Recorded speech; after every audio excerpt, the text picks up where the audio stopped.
Welcome to Leominster Access Television and Leominster, A Present to the Future, a series of presentations focusing on the history of the neighborhoods of Leominster, neighborhoods identified by the signs which have appeared throughout the city, placed by the Department of Public Works under the direction of DPW Director Pat LaPointe, a project initiated by Mayor Dean Mazzarella. My name is Bob Saudelli. I am a member of the Leominster Historical Commission. In our series of programs, Leominster, A Present to the Future, our guests remember the past from our vantage point of the present, 2003, with an eye toward creating a video historical record, snapshots, so to speak, which will be valuable to future generations of Leominsterites, 100, 200 years in the future. So Fred, Pin, and Art, gentlemen, today you're talking to the present citizens of Leominster, but you are also talking to future generations of Leominsterites. We are pleased to welcome today Mr. Louis Pin Cannavino, and I'm going to call him Pin, because that's what he's known as by. Mr. Alfred DePasquale, whom I will call Fred, and Mr. Arthur Bartlett, who I know as Art and Bart. So all three gentlemen grew up in the Carbine neighborhood of Leominster and have been kind enough today to be here to share their recollections of growing up in the Carbine neighborhood. Now, gentlemen, the Carbine, just for people new to Leominster who don't know where the area is, it's on North Main Street, Route 12, am I correct? Right. Very, Yes. right across from Millard Avenue. Millard Avenue on the Leominster-Fitchburg city line. Right on the line. Right on the line. In the era that we're talking about, we have really two different eras. Fred Pin is our elder statesman. He was born in the 20s, the 1920s, and he was a child in, he grew up in the 20s and into the 30s. That's when he was a kid. Fred is 1929 born, but pre-World War II. Right. He grew up in the Depression area also, and pre-World War II. And Arthur is a youngster. 1943. Born in 43. Korea War and Vietnam was at the the eras of me growing up on. there. Yeah. And you were, you grew up, your childhood was primarily in probably the 50s, and you were a high school kid in the... Correct. Elementary school was Priest Street. Okay. And there was sizable advantages to living in that neighborhood because we knew all the bus drivers. Mm-hmm. And we could go just about anywhere they went, and they usually didn't cost us what it cost anyone else. Yes. And in fact, a good number of the bus drivers lived in the area. Mr. Gravel and the Mr. Sahaki, I remember driving us around, and it was pretty neat. It sounds like it was a close, interesting neighborhood. That neighborhood, what was the composition? We recently did an interview with some ladies from the Lincoln Terrace neighborhood, and that was, at the time they grew up, there was primarily Italian Americans. What was the mix, the nationality mix? We're all Americans. We're all Americans. Mostly Italian. Mostly. Yeah. And there was some Finnish, French. French too, yeah. Yeah, there was a lot of Russian. Russian, And right? Greek, Polish. the Pegnatas, the Saudellis, they were the The priests. Sonaks and the Vankas, that's the Russians. Sandrowskis, they were Polish. Sandrowski, right. So it sounds like it's all American. Oh, yeah. It was all all American. American. It was all American. Which is wonderful, which is Yeah. the whole idea of the country. Yeah. Was it mainly a residential neighborhood? Was it an industrial neighborhood? Let me start with Pin. It was so-called residential, but in the early days, it was kind of like the Old West. There was a lot of conflicts in the neighborhood, so, but it was residential. It was a residential. Yeah.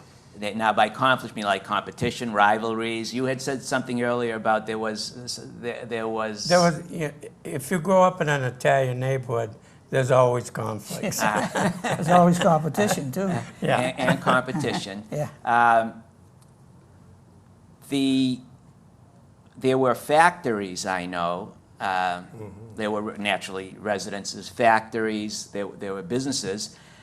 The car barn itself, and this is a good place to really, near the beginning of this oral history, this interview, someone new to Leominster, they may see the car barn sign and say, what in the world is that?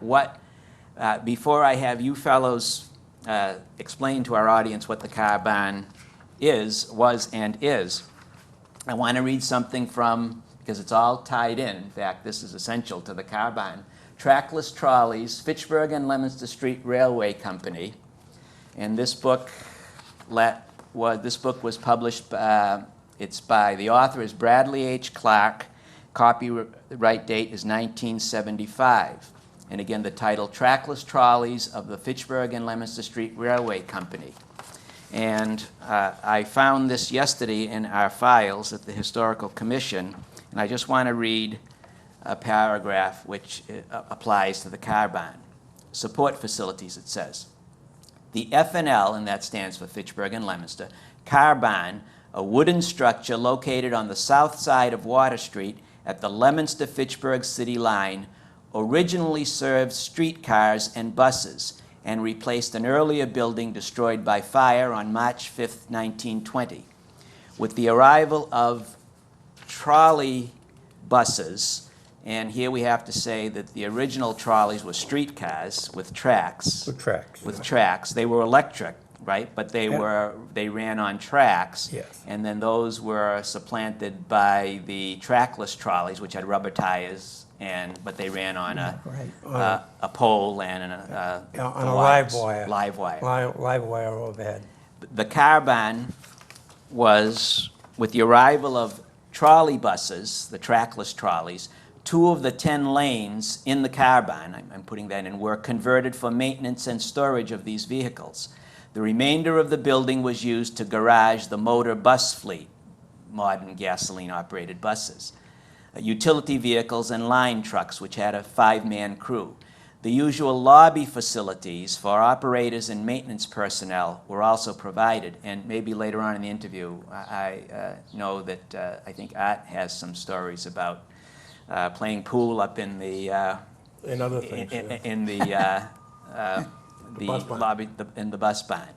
And then I found this very, very much interesting, and I just learned something in the little chit chat we had before in the anteroom. When I read this, it talked about the power generating building, which is across the street from the car barn. And I can picture today there's a big brick building, and I just assumed that was the building, but I learned that was a banana factory. that was a banana factory. Ripening is what they For they ripening. bring in raw bananas and ripen them up and then distribute them to the local markets. Okay. But the power generating plant for the trolleys, that building is no longer exists, No, but it that- was directly across the street, Right beside of Right it. next to that brick building you're right next to referring the brick building. Yeah. Yep. So On the Leominster side of the banana factory. on the Leominster side. Yeah. Yep. So this, to the audience of Leominster, the car barn was the barn, the big building where the trolleys, trackless trolleys, and buses Housed. were housed. And today, is it still? It's a new building. A but new they building. Still keep them there. And is it the Montechusett? Mark, Yeah. yeah. The marked Yeah. Right. buses, so we Yep. still have that transportation system.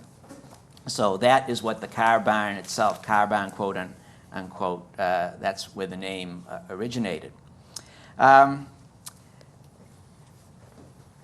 Pin, you mentioned something about the neighborhoods, and we talked about this a little before. In your time, Fred and Pin, and Art's time too, which was more recent, did you leave your neighborhood a lot as kids? Today, kids go here, there, everywhere. Things are different. But when you got to the point where, you were a little older and you could venture a little further away from home, did you still stay in the car barn neighborhood? Fred? I stayed in the car barn neighborhood for 74 years. 70? Yeah, in fact, Still there? I'm still there. That's right? great. My house is only 100 yards from where I was born. My house is built on land that my father developed. He cleaned it. It used to be apple trees and cherry tree and plum trees and grapevines and everything else, but we took that down and we built the house. And that's over 40 years ago. But the original house is still there. And that's 82 years old. And it's in better shape than my house, you know. The house is built of stucco, you know, and they had a grapevine around the house, and they built the houses to last in those days. I mean, they were smart builders. His father and my father, they built terrific houses because the house has, they built them, they had sidewalks around them, the land was cleared, they put gardens, they put grapevines around them, and with the grapes they made wine, you know. They used to buy some grapes and mix them with the vines from the grapes around the house, and they made a good wine. When you talk about buying the grapes, did the man come a couple of times a year from Yeah. Boston or wherever Yeah. with the truck, and then the people would buy the grapes? Or No, I'm from 22 Leland Avenue, and my dad was the first house built on the hill, at the Carbon Hill. And Fred's family lived in that house for a year, and then moved up and built their own house. But today, we ran a construction company out of there for years. And when we folded in '73, the Carr brothers own that property now. and they are currently in construction. And the immediate Carbon, which was the people I grew up with, were the Milanos, the Pagnotas, the Pignatas, the Cinquantinis, the Cannavinos, Pancaries. the DePasquales, the Pancaries, the Russos, and the Spatafores, and Frank Sonak. And no O'Reillys or No, or, and Frank Murphys? Sonak. No, and the Sandrowski family, which lived off of North Main Street. Yeah. And that's where I lived. Right, right. They lived 836, off right on the North Main line. Street. Second house And- in. And that Route 12 today is basically the same as it was back then. The only thing is, they still have the cement lanes on the travelway on each side, and macadam in the middle.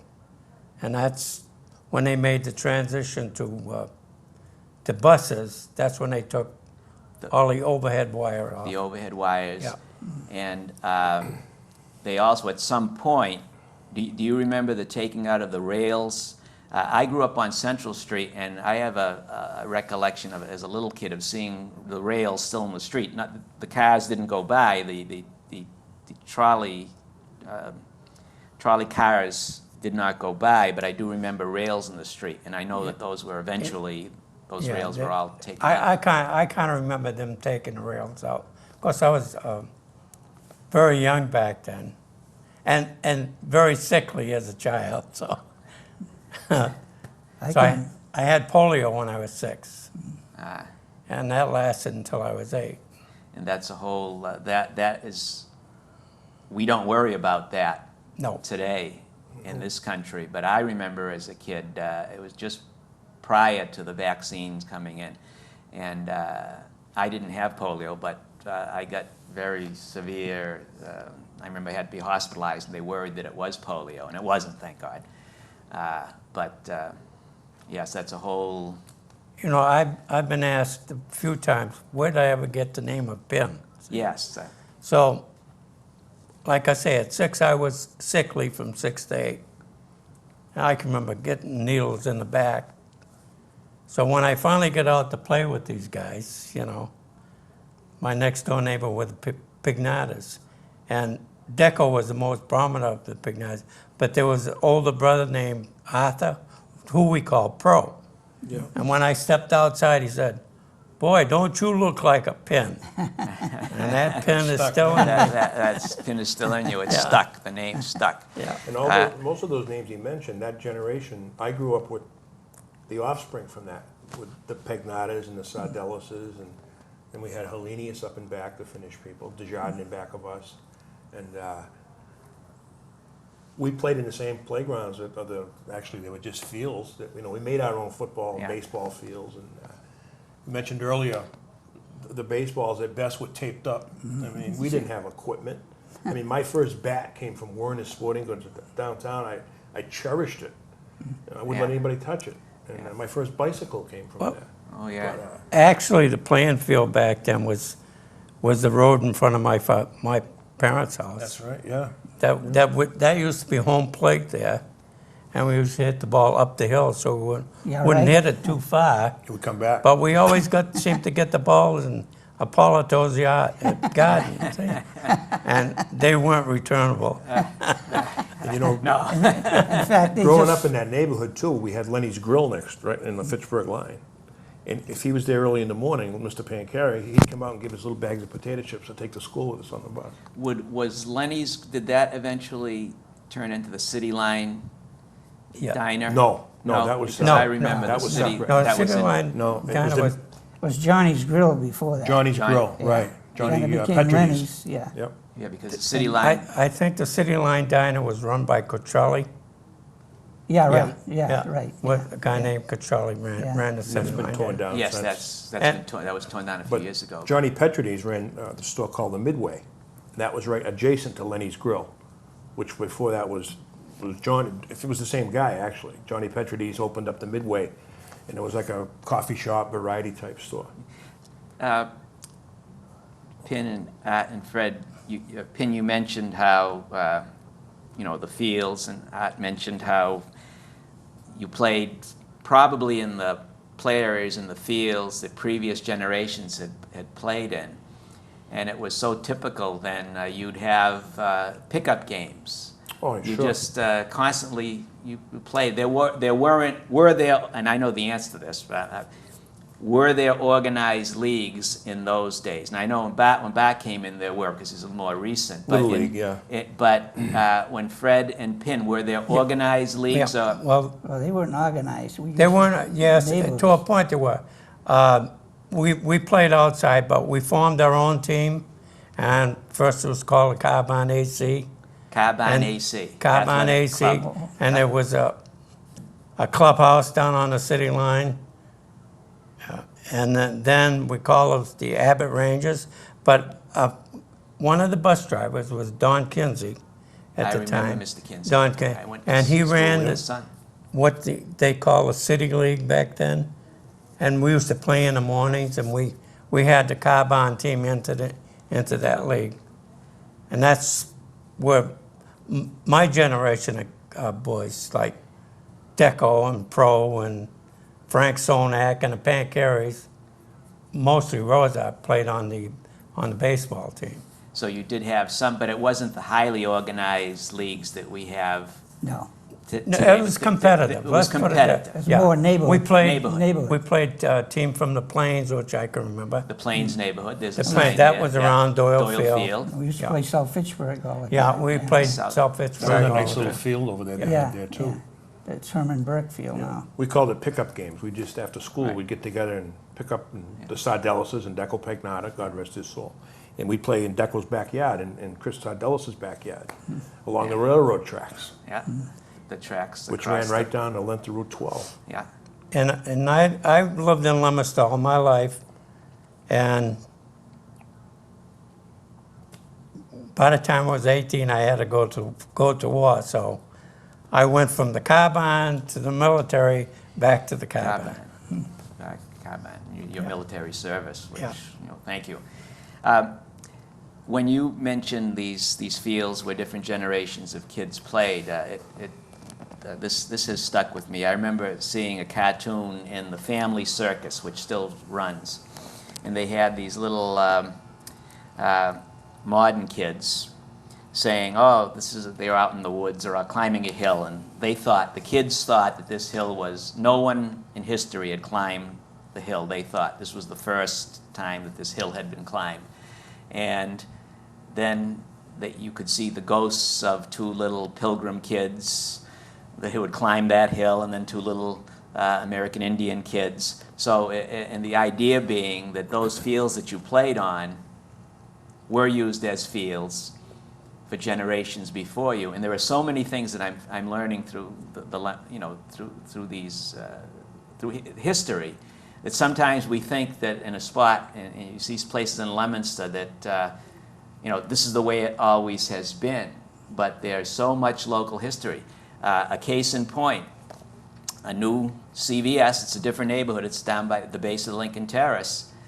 People just coming into town, oh, there's a CVS there, but prior to that, there was the Horn and Supply Company there for years, which existed, the Horn Supply, which was an industry in Leominster.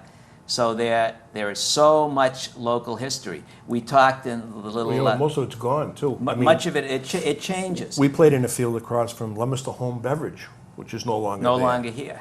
And almost prior to Route 2, we'd cross over, there was a big field up past that. Mrs. Doyle's field. Right, and we'd play there. We and played out it at Mrs. Doyle's property. On her field, and she had a nice field. They were very gracious to us. Yeah. And where we started to play basketball was, they invited us to play in their gym. Now, And we used to make at least weekly trips across the field into Mr. Doyle's gym. Bernard Doyle? Yeah, Bernard Doyle. And And we- Miss Doyle, who still lives. And And that's his daughter. that's his daughter. And there is I've heard about that. There is a gymnasium Yeah. That they had there on part of their property. as part of the property. That's where and- the Carbon boys learned how to play basketball. Ah, Well, you know, and football, I'll never forget this as long as I live. In that field, we were playing football one day, and I wanted to be the quarterback, and I couldn't throw. I was probably 10, 11, I don't know. All of a sudden, this real handsome, strapping young man comes up and says, "No, you're doing that wrong." And he was coaching me on how to throw a football. It was Frank Novak, yeah. who just retired as Yes. a coach from the Green Bay Packers. Yes, So yes. I guess back then as a kid, he had that in him to be a coach. Well, his mother is a Pancari. Yes. His mother was, Yeah. and he lived at the Pancaries with, With Lenny. and I can remember Frank very, he's about 14 years younger than I am, but I remember Frank and Mr. Pancari, who used to walk his cow down Yeah. down the street every day and bring it to the field, which was Holman's Field. Yeah. Holman's Field.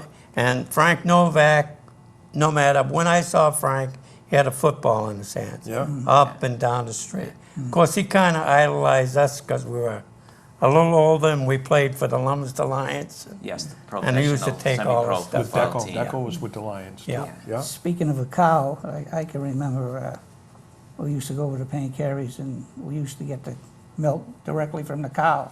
Used to take the udder and open our mouths and the milk went 5 straight. cents a quart. We didn't pay nothing. Unpasteurized, 5 Right. cents a quart. But I tell you, there's nothing like it. Sure. You leave the milk outside and the frost would get it and you'd have cream up on that the top. high. Sure. Yeah. If you look at the So you slice it Pancari's, off and have Yeah. cream. if you look at the Pancari's today, they're all living. They're 90, Phil. He looks like Frank's- $1 million, Lenny, I Frank, saw him. yeah. Lenny's about 86. You know, his sister, Philomena's about Frank Novak's 90. mother is 90. Then you got Terry.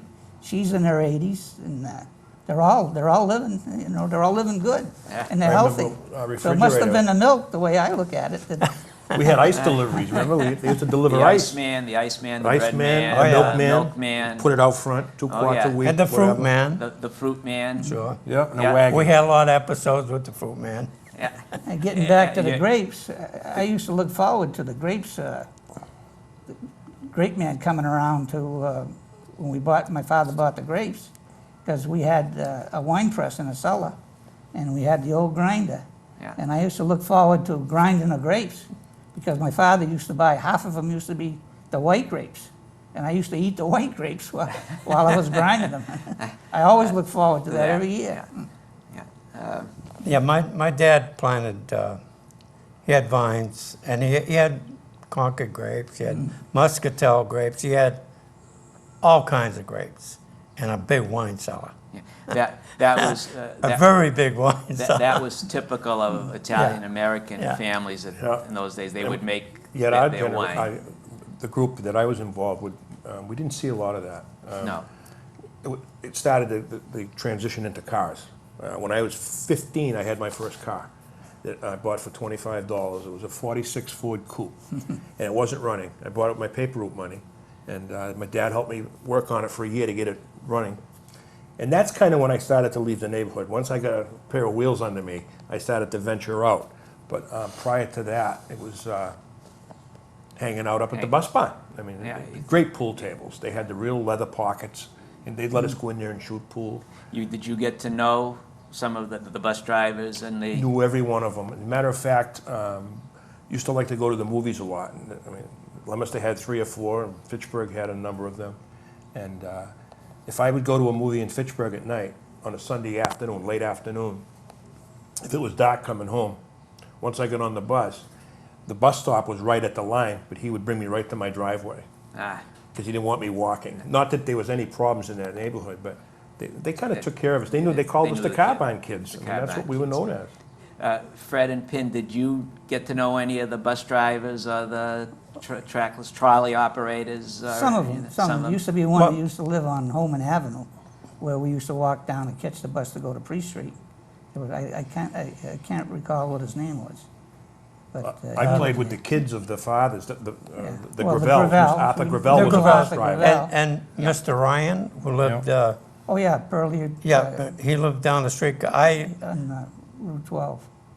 When you played high school basketball or football, you either ran home from the field or took the bus home. And more than likely, Mr. Ryan was the bus driver, so he always used to treat us kids good. Yeah. If he saw us out there, he would stop. It was Rhines. I think his last name was Rhines. Pearlie Ryan. Yeah, right. Yeah. Pearlie Ryan. They had the first drive-through car wash in that bus barn. We used to ride the buses when they'd wash once a week.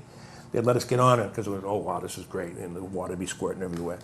And they always seemed that, I always thought to myself, who made the decision to wash this? Like on a Wednesday, the foundry across the street, the Fitchburg foundry, would fire up this huge boiler, and the entire area would be covered with soot. Of course, the buses would get all dirty, and I'll never forget, my mother would always say, I can't hang out the laundry on Tuesday or Thursday, whatever, because that's the day they're going to fire up the laundry. The foundry. The foundry. Because they'd build molds over there, castings and things like that. And the whole neighborhood would smell of it. It was unbelievable. Yeah. It really was. Well, where Mason Bowling Alley is, that used to be our ball field. Mason Bowling Alley. Yeah. We used to gather there to play ball. And that's where... See, that's his group, did you? Yeah, Because and that's my when group didn't do that. I told you about Dibby Gilbert, all right? He was a World War II veteran. Yes. And he got shot up in the war, and he couldn't run to the bases. He was wounded in World War II. He was wounded in World War II, and we had this other little kid that used to run for him, and that was Bubsy Johnson, right? Emil Johnson Jr. Emil Johnson Jr. He turned out to be... prominent baseball coach Sure, there, sure. teacher. And I'll tell you, his dad was a great baseball player. Sure. Emil Sr., Yeah. yes. He was a great baseball player. And he's still living. He was the principal at the trade school, too. Saxon Trade at the time, Yeah. yes. And Yes. I had the pleasure of playing against him. Of course, I was a little kid, but Yeah. And all those fields transitioned, like you mentioned, the Hub Bowling Alley. Just a few houses down from us, we had the first Dairy Queen. And then across the street, Dad's Roundup, and then Caravel Ice Cream. Yeah, right. Those all went away. Yeah. And right next to me was a car lot, Jordan Motors, for years that was there. Then it became Eddie's Motors, and he moved down the street to Water Street. Now, you're mentioning like Caravel Ice Cream, which is still around, but I don't know whether there's one here. But Dairy Queen, some of these names. Yeah. Now, those places probably didn't exist No. when No. that Not came not later. my Right, time. and the fruit stand. And everyone worked I at the remember fruit stand. I remember the fruit stand. Oh, That sure. was a long, Yeah. long time. That's Sure. where I think it's Surfside Pool is. Yes, it is. We used to, there yeah. now. Mr. Possack owned that. But how things change Sure. through the years. But talking about that makes I'm thinking of harking back to the orchard area and growing gardens, and I know Pin has got a world-class garden. We're still Has a world-class garden, and Fred, you two guys. Sure. Art doesn't. Art's garden is the It's down at- supermarket. We're the only two on the But- hill now that have Yeah, gardens, right? That's where I go everybody's fishing, too. competitive but me. I just like to plant it. But you enjoy gardening, Oh, sure. fellas, and you have, I'm sure, beautiful gardens. But in those, and it's a hobby now. You enjoy it. But in those days, particularly when during the days when Pin and Fred were growing up, having a garden was almost a necessity, wasn't it? Oh, yeah. It's to coming supplement back the- to that, too. It was a necessity. We had a storage It was a cement building, block building, a cement building.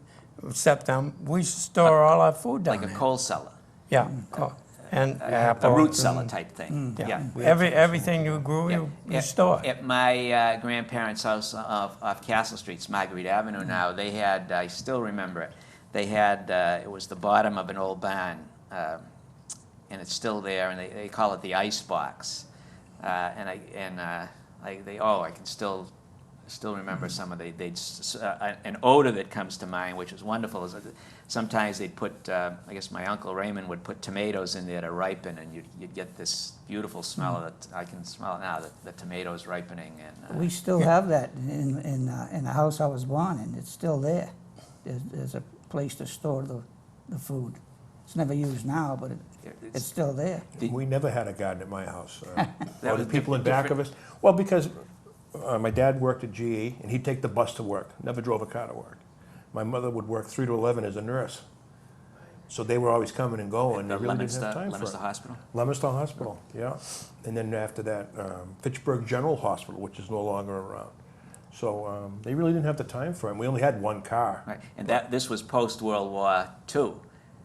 So things had changed. The in those 50s, times. yeah, In the drastically, 50s, yeah. drastically changed. Oh, yeah. Society had drastically changed. And we only got to buy clothes once a year, and that was for Easter. I remember that. More the Easter suits and Had so to on. dress You'd have up. to dress up. Had to dress up. The availability of cars. Your family had a car. Now, Pin and Fred everybody takes for granted now. We have a car in a family, maybe 2 cars, and maybe everybody in the family who can drive has a car. But in your era, what about No, cars? we had no cars. The only car that we had was a broken dump pickup truck that the Pancaries owned. And I can remember as a kid, if we come up with $50, we go put $50 worth of gas in a That'd car. fill a tank, wouldn't it? Yeah, sure, it was great. And 50 it'd be cents to 5 fill or the 6, tank, yeah. 7 of us kids would ride in this thing, you know. I can tell you an amusing story about that first car I had. We worked on it for a year. But see, back in the early days, it was a neighborhood. I mean, they're not neighborhoods today. This guy lives here, this guy lives there. Back when I grew up, it was a neighborhood. My dad used to take us to the climbing, Weymouth, or whatever, and Quincy. And we used to get the little neck clams, and the razor clams. I don't know if you ever saw the razor clams. Yeah, I think I have, yes. They're shaped Yeah. like a straight Yes. razor. Well, we'd Yeah. come back with 2 or 3 bushels, and we'd cook them and invite the neighborhood down. Yeah. And they would don't have see that clams, today. you know. The- The same with, I'd go hornpout fishing with him. And he used to tell me, he says, now, don't tell me you want to go home during the middle of the night, because you're not going home. Once you step in this boat, That's it it. doesn't come back to shore until the sun comes up. Wow. And that was a fact, but he couldn't swim. That was the funny part. I used to put that much water in the bottom of the boat, and we'd go out and catch the hornpout and throw them in the bottom of the boat. So all night you'd hear these hornpouts they talk to you. So you can hear them sort of squeaking. Yeah. Yeah, So- at least the hornpout. So we take them home, and that's when you learn how to peel, clean hornpout, Yeah. which is very simple. Yeah.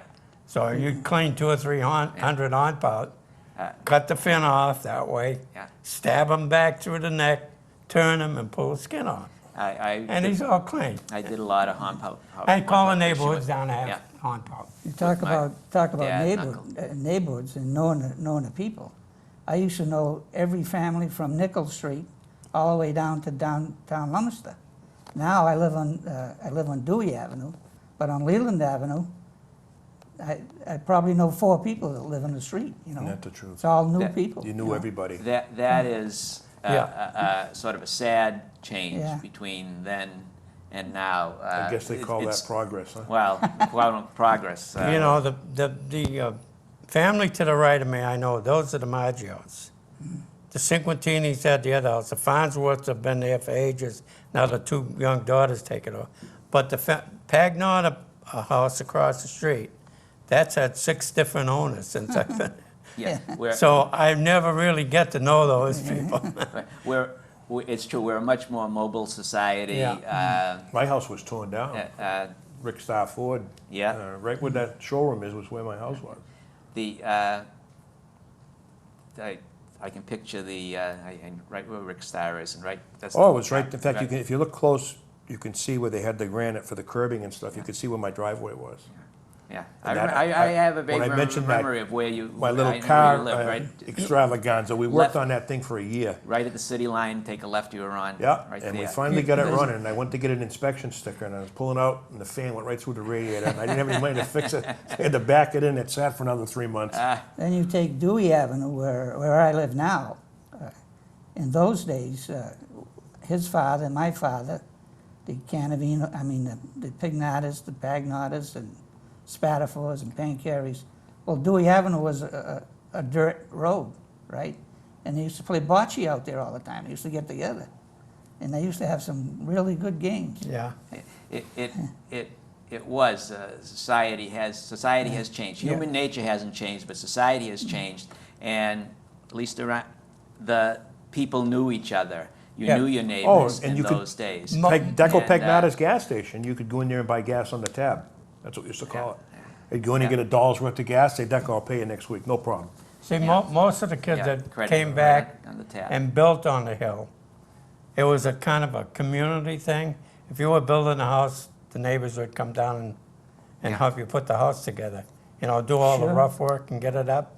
I remember my mother telling me do that, the my finish work. grandfather built Have our somebody house. do the Yeah. finish When work. we built my house, I can remember one Sunday, there was 14 people up on the roof, putting the roof up. All All neighborhood, neighborhood, yeah. the whole neighborhood was there. And we still have movies of it.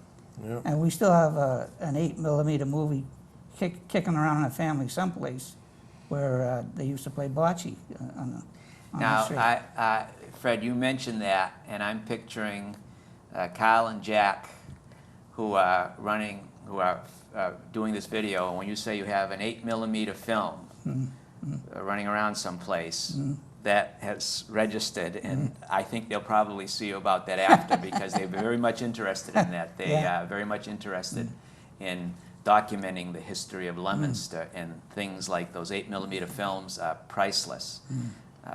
So, I I'm remember- trying to find a photo of my original house. No one seems to have one. It's driving me crazy. And I was hoping someday maybe to find something like that, a shot of North Main Street that someone have taken, and there it is, you know. But probably I haven't been able to. They probably exist somewhere, people Yeah. take snapshots and so We on. didn't take pictures in those days. No, not like today. No, No, no. How things have changed now. You pick up the phone, you'd ask the operator for the number you wanted. I mean, you didn't. Today we have the digital cameras, the videos, instant. You don't have to wait to have pictures developed. You can run them over the television. 1 hour developing. The technology has changed. You mentioned the phone. What about phones? Now, I know probably had a phone, but what Keystone, about we used to have Yeah. to say Keystone in front of it, and then the number, and the operator would connect it. I can remember those days. I can even remember the telephone number, 2366. 2366? Right, that was my. That was my it. day. That was it. That was it. 2366. And you were fortunate that your family had. Well, my dad was in business. So he had to have a phone. Yeah. 2366. Mine was That Keystone it. 4399. Keystone 4399. Keystone was the prefix. He was the only one that had a phone, They because don't- we used to have to go down to his house to use the phone if we needed to call a doctor or somebody, you know. And now the cell phones. You know, everybody's.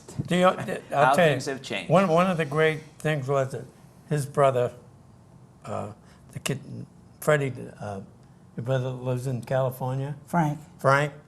He and I used to hook up a can with a Yeah. wax from my rooftop to his rooftop. We On used to the chat. old Yeah, we used to can chat. telephone. I did that. I grew up on Central Street, and there was a 3-decker next to us, and we were on the second floor of the house. And I remember with hooking up one of those from a pantry window. Houses had pantries. Pantry window to the across to the booths, the Booth family over there. That was fun. So the technology has changed. We have all these labor-saving devices, but as Art mentioned, progress, in many ways progress, but in many ways those were wonderful times. those were wonderful times. There was the close-knit neighborhood. You could go anywhere in that neighborhood at night, and you didn't have to worry about anything. Never lock a door. Never. And you could Never walk lock it. by, and everyone knew everybody, like Pin said, and. I know I used to come home at strange hours when I was in the service. I'd be away, and my parents really never knew when I was coming home because I was in the Air Force, and we used to take a lot of flights into Boston. So I'd skip home, and that door was always open. And we didn't have paved Just driveways open the either. door and walk in the house. Yeah. We take In the fact, I'd be in bed. My mother wouldn't even know I was You were there. home, yeah. Yeah. She was coming, Louie, what are you doing home? We used to take the ash out of the furnace, my father, and we'd spread it in the driveway. That Yeah. was our driveway. Yeah, today we have the asphalt, blacktop driveways. Couldn't and, afford it those days, Yeah, no. yeah. Everything was concrete. Yeah, Concrete. ours was a cobblestone driveway. Yeah. Even, In fact, my even- driveway at my house is concrete. I wish I never put it in. Talking about, before we get, I'm going to ask you something shortly about schools that you went to as kids. But today, supermarkets, any products from all over the world in the supermarkets, fresh produce and so on. There were no supermarkets in those days. Now, Pin and Fred, where did you, I know you grew some of your own food, your family. By the way, any chickens? Any Oh, yes. Sure. chicken Freddie- coop, rabbits? Freddy's family is probably the people that they grew the fruit and they used to sell it. I Yeah, remember sure. them walking down the street and going selling fruit all the time. We used to, what we used to do, everybody in the neighborhood grew tomatoes. Yeah. Right? And it was always whoever got up first in the morning, we used to go down to South Fitchburg and sell tomatoes. But no matter what time we got up in the morning, there was always one family that beat us. And that was the Beazals. They lived on Nickel Street, Yep. all right? Right Right next after to the the car car barn, barn, right? right. And there was 4 families that lived there. But whenever we went to a house down South Fitchburg to sell the tomatoes, although a lot of the customers, they would only buy them from us, you know? So that was good, you know? But the Beazals always beat us. They had the only greenhouses too, I Oh, think. yeah. Yeah, yeah. Well, Remember that? until They my sat dad built one. Yeah, Yeah, yeah. they My sat dad down built- off the road, down in the hollow Yeah, there. yeah. My Yeah. dad used to raise cucumbers and tomatoes. We also my father raised chickens, right? So I can remember if we needed a doctor, the doctor came to the house in those days, right? Big- yeah, And big my change mother from would pluck today. a chicken Dr. Wheeler. and give him a dozen eggs, and she paid him that way, right? Today, Chicken and eggs. today, if you want a doctor to come to the house, you got to Yes. give him the house. It's You know, it's that has changed. adding They don't on make to- house calls very often anymore. to what Freddie says, when I first got married, I moved and built a house in 1952. So his mother, my wife would say, where can I get a chicken? So we went up to Freddie's house, and she killed the chicken for us. She said, now you got to take the feathers off. And to me, to my wife, that's foreign. Take the feathers off. I can remember my mother would hang a chicken on the fence, Yeah. slit the neck, right? Let all the Oh, blood yeah. come out, and Yeah. bring the chicken in. After she'd pluck the chicken, bring the chicken in the house, and on a gas stove, Oh. they used to burn the rest Burn of the feathers off. Wow. So, Well, certainly things have changed. We, Oh, have, yeah. we have the modern supermarkets now. Do you remember the name of the neighborhood market? Because every neighborhood pretty much in those days had a. Well, Goyette's was just Oh, over the yeah. line. Goyette's. That's where we think get our penny Goyette's. candy from. and Caruso And was Caruso. right on the Caruso's line. was right across Right the on the street. line, yeah. Right on the line. Yeah. The house That's where is we still used there. to buy the ice cream Yeah. at Caruso's market. They made I- great sandwiches in Yeah, there. I used to go down here. I remember I used to walk down here to buy my father. My father always had Perotti cigars. I remember I didn't smoke. My grandfather I never smoked. They looked like they were smoked crooked and they were like ropes. Yeah, but he used to give me 12 cents, a dime and 2 pennies, right? And that's what they cost. And I never had a penny extra to buy a candy bar, but I bought the cigars, you know. Yeah, yeah. That building is still there that Caruso's Market was in. It's the big Sure. 3-story brick building right on the Right on the line on the line. right-hand side going into Fitchburg. If you know what you're looking for, if you look around Leominster, I'm sure Fitchburg and any of these towns, you can see many of the buildings which were once either red and white stores, that Yeah. chain, or Well, there was a little grocery store. You can see by the architecture of the Well, building. Goyette's It's we since been mentioned. converted. That building is still But, there, and it's a barber shop. Yeah. Well, But a big change between then and now, the groceries, shopping for groceries. you want to talk about a supermarkets. change? I used to manage Elm Farm Foods in Fitchburg. I right? remember the name Elm Yeah, Farm when Foods. Elm Farm was there were 17 supermarkets, not real big supermarkets, but 17 stores in Fitchburg. How many are there today? There's probably 2 or 3. A couple of market baskets, you know. Was Elm Farm like a little chain of Yeah, stores? yeah, they had 32 stores. And right? did they have neighborhood? Well, it was right on the corner of North and Main Street in Fitchburg. But what killed us is when they put the parallel Main Street in. When they put the parallel Main Street in, they took all the parking spaces away from us from across the street. And that's when they sold out. That didn't Progress. win. Yeah. Shopping, food shopping, my family always went to Lonetta's Market. That was on Water Street. Yep. And she used to shop there all the time. They used to Then they deliver. moved down towards the car barn a little bit, but still in Fitchburg. But my family went shopping there because you could cuff the food. You could run a bill Sure. up and You then could pay have it. you could have a Sure. little. Yeah. Yeah. Yes. Everything was on tab. Yes, It really was. I remember in my neighborhood the 2 markets were Janelle's Market, which was a red and white store. We shopped there. Janelle's. My wife used to shop there all the time. And which was I knew that store inside and out as a kid. I knew where everything was, and I knew the people. They were wonderful people. And Chet's Market.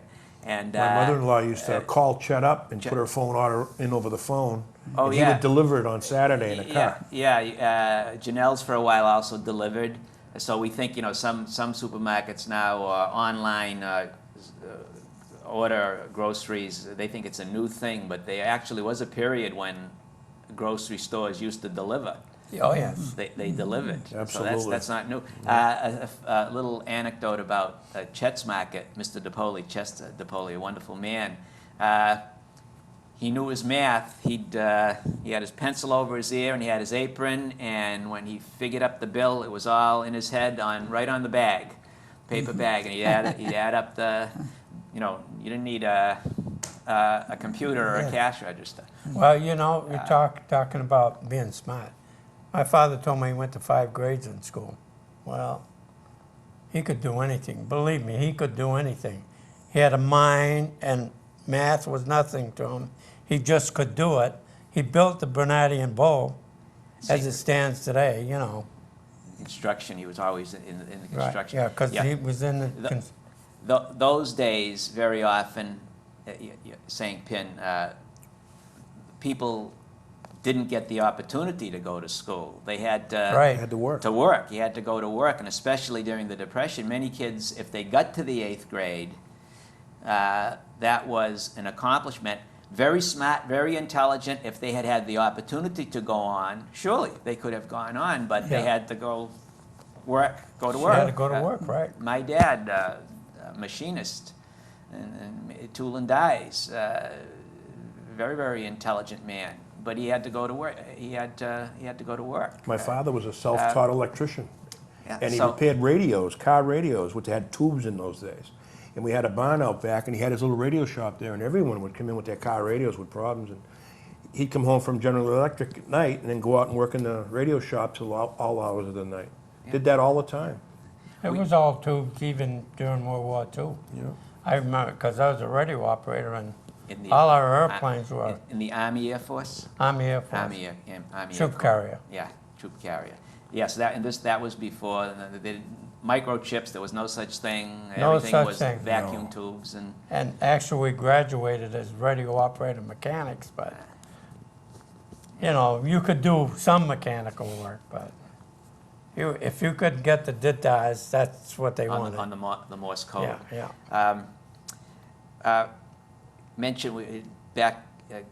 Going back for a moment. Today, big change. Children of today have this great opportunity, education, but in those days, especially during the Depression era and post-Depression, you had to.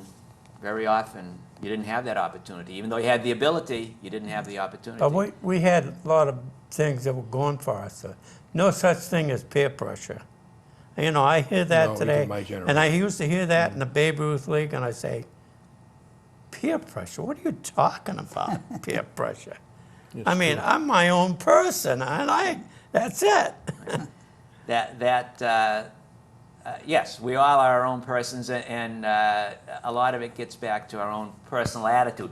Peer pressure is a real thing. I mean, That's because the parents want to get in the act too much. yeah, but We called it competition. let's get back just for a moment to the idea before we talk a little bit more about school.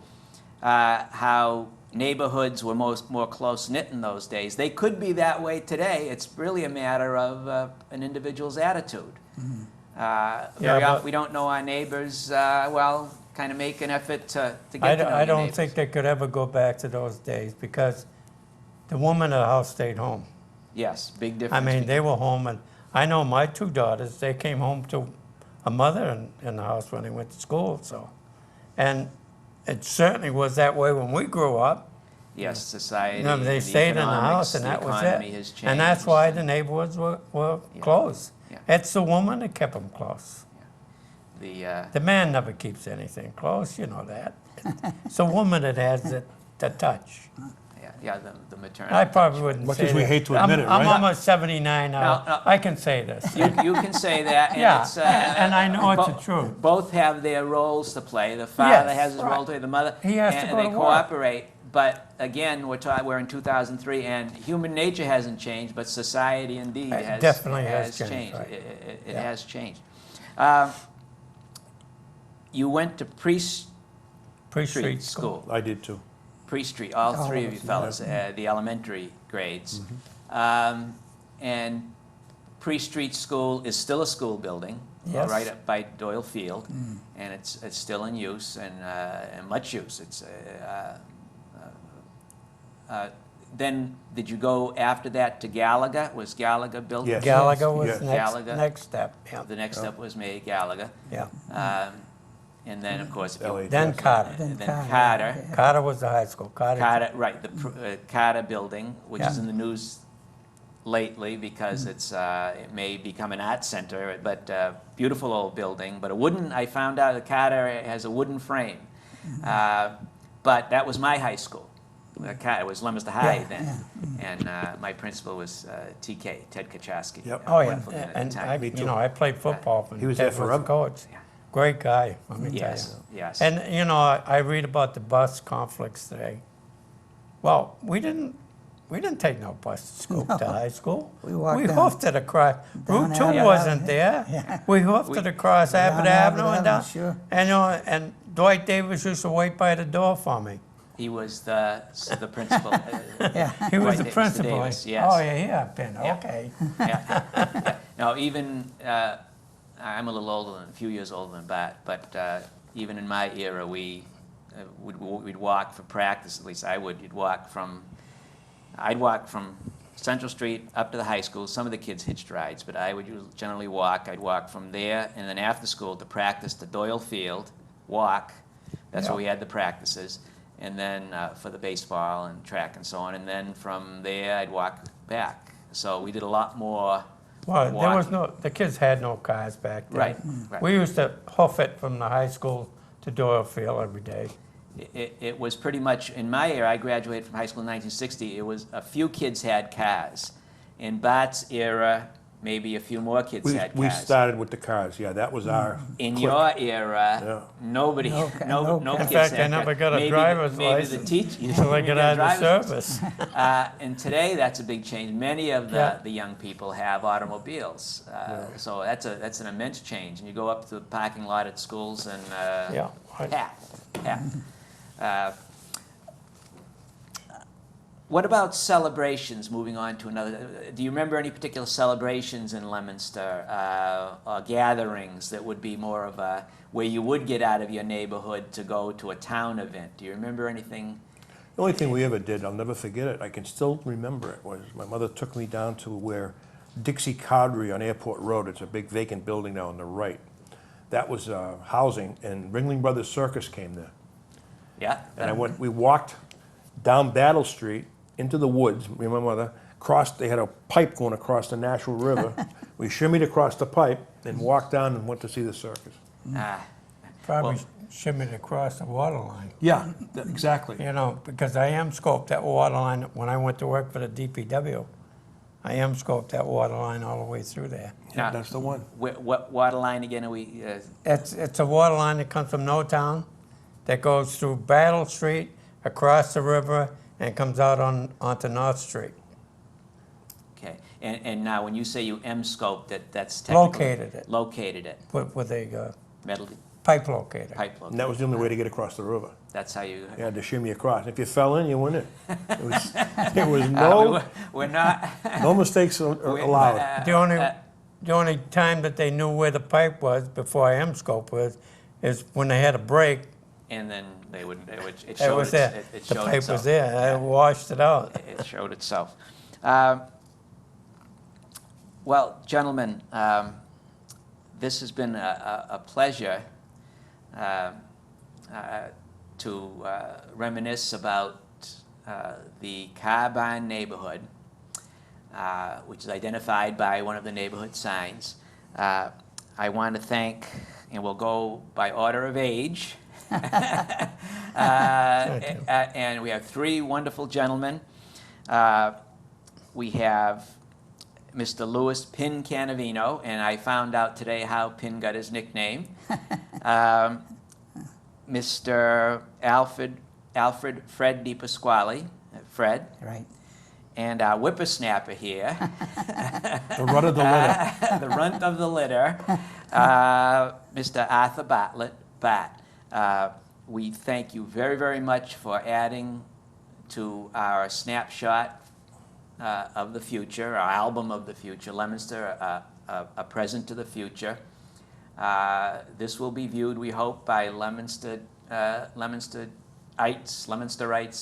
perhaps 100 years from now, and they'll learn something about how it was not only in 2003, but during the time when you grew up as children. And as always, I want to express my thanks to the Leominster Access TV and the real pros, Kyle Pimarini and Jack Selly, and the other folks who make these presentations possible. Thank you very much. Thank you. Thank you. It's our pleasure. You're A lot of welcome, fun. gentlemen. It's great. Thank you. You're welcome.